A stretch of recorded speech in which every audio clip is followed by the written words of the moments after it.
What's going on, guys? It's Kyle again with DTOM Knives and Gear, and today we're going to be talking about the Ritter RSK MK1-G2, and we're going to see how this compares to my Benchmade Griptilian 550-1. This is my personal knife. This one was sent over by Mr. Scott himself from Big Bore Knife and Gear.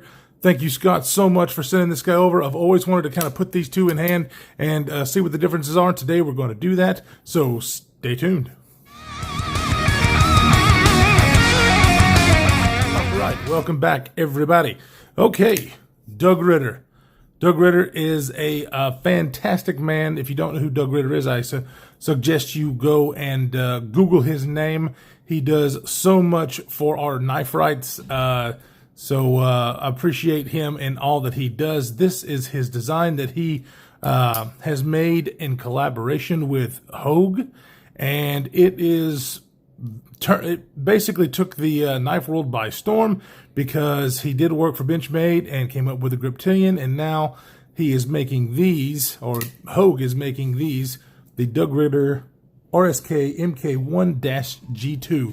This is the G2. I think they had another version, the G1. I'm not sure what the differences are, but we are going to basically put it up against today the Benchmade Griptilian 550-1. But before we do that, we are going to take a look a little bit closer at this guy. This is what a lot of people love about this knife. Do you see that really cool pattern on the G10? It is freaking sick. I really, really like that. This thing is just a beautiful, beautiful knife. It has what's called the Able Lock, which is the exact same thing as the Axis Lock, really. So functions just like the Benchmade Griptilian as far as the lockup is concerned. It is full G10 handles with partial steel liners to be able to work it up here. So most of this is full G10 and back spacers. So, you know, pretty thick slabs of G10 though. So very sturdy knife. And then of course this one is in CPM, focus, 20 CV. So a very, you guys know if you watch my videos, very premium steel and absolutely one of my favorites. So, but this Griptilian 550-1 is also in CPM 20 CV. So when I went to look for this knife, I thought about purchasing this knife. And today we're going to find out if I still am okay with that decision, or should I have bought the Ritter Houge. Because I didn't actually get one of these in hand. I was able to get one of these in hand at a local knife shop. And so do I still think that this knife is better than this one getting it in hand finally? We will see.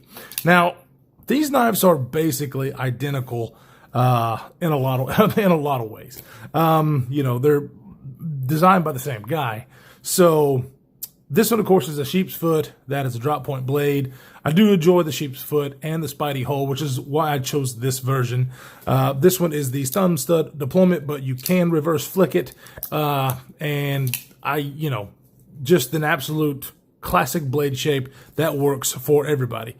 This one works for me just because I like the spidey hole, and that's why I bought it. But they're both G10 handles. I do prefer the look of the G10 on the Doug Ritter Houge, and I mean the G10 on this one is nice, and it's got the grip and everything that you wanted. I do like the color contrast with the blue and gray. I just like the milling pattern on the Houge a lot more. I mean, it does functionally feels great in the hand as far as giving you that grip, and aesthetically I like it as well. This one does feel just as good in the hand. However, I don't feel as much grip with the textured pattern that is on here versus this. This feels much grippier in hand, and I feel I can get a better purchase with the Doug Ritter. They both use the same 3-hole pattern for pocket clips. Speaking of pocket clips, they both do come with deep carry clips. Now, the Benchmade has the lanyard hole off to the side. like way down there.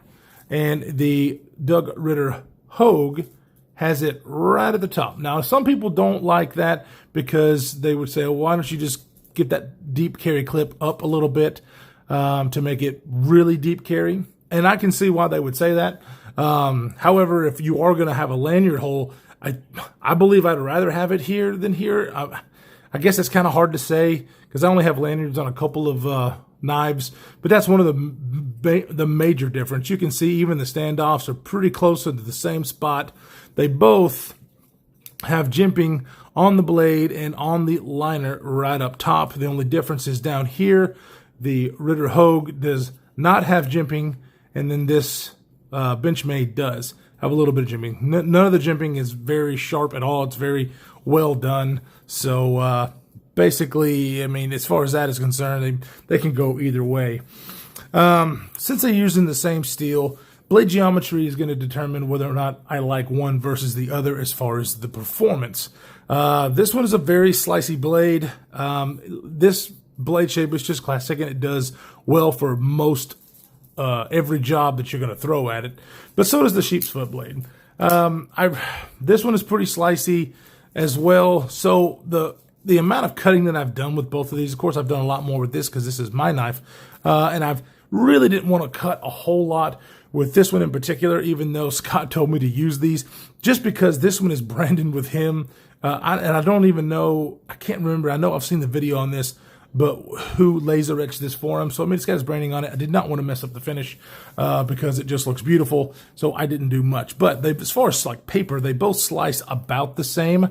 So, you know, the blade thickness is the same. I mean, it's just really it's really hard to tell. Now, I will say this. I haven't messed with Scott's knife. I do prefer the action on my Benchmade right now, just because, you know, I can deploy this thing and then it basically falls shut. I'm sure that this one can do that. As of right now, it's not.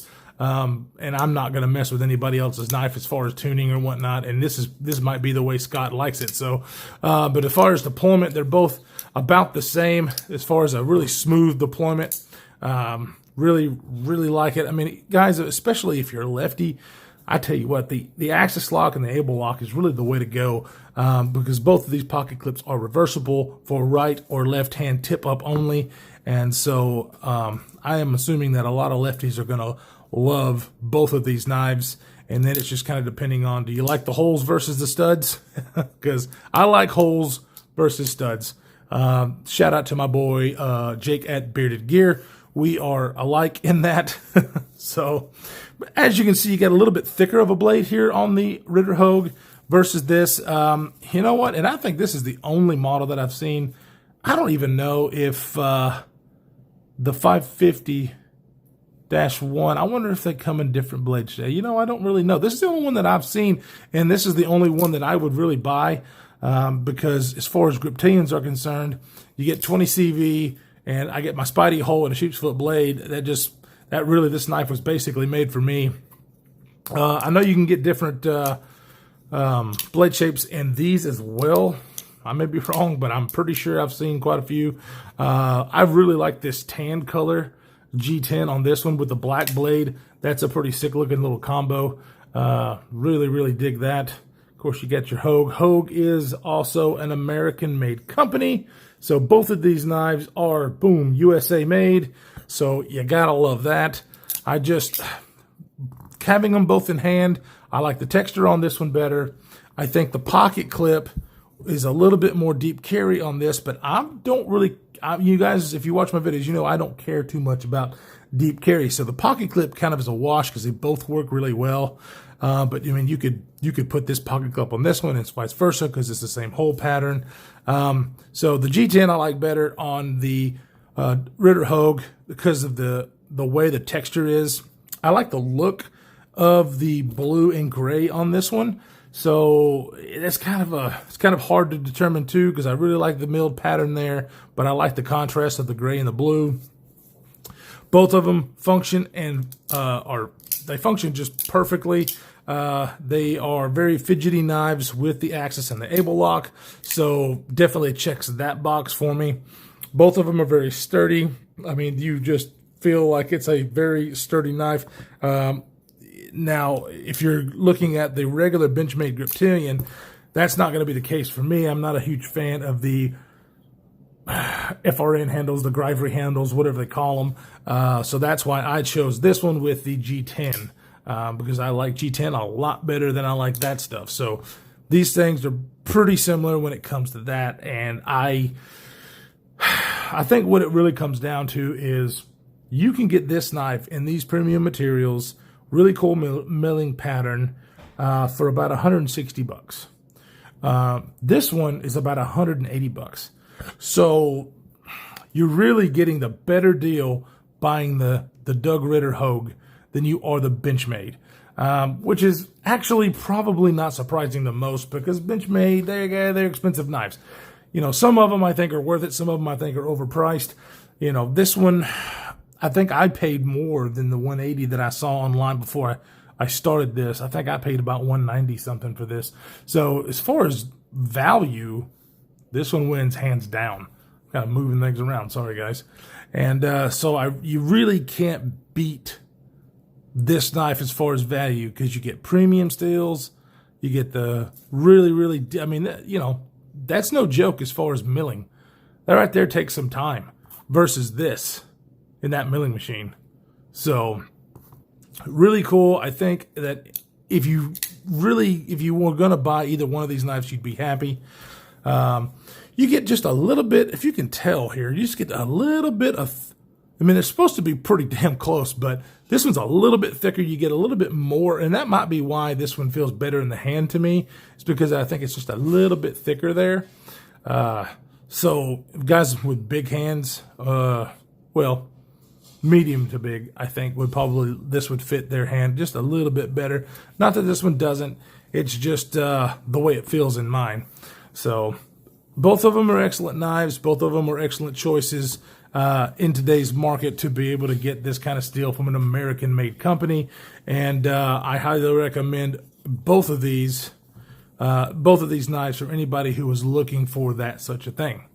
Guys, this is going to be about it. I wanted to do a shout out again to my buddy Scott over at Big Bore Knife and Gear for allowing me to handle this thing and show it off to you guys, compare it to the knife that I already have. I also want to thank everybody who has subscribed to my channel so far. You really have no idea how much it means to me. And then, of course, everybody who's been a support, all the guys who, you know, comment on my videos and watch them, give me feedback. I really do appreciate it. I wanted to do one more thing before we leave. I want to show off another gift from the freaking awesome Scott over at Big Bore Knife and Gear.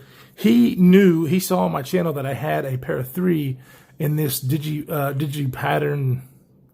camo pattern, whatever. And he had a set of scales that he was like, hey, you ever heard of the skinny mod? And I'm like, what? What's that? And so he was like, well, I got a set of scales. I'm going to do it for you. And he did and sent it my way. Look how awesome. So that is basically the difference between the regular scales and the skinny mod. And I can't wait to get this thing in the hand, put these scales on here and see what the difference is, because this is a comfortable knife right now.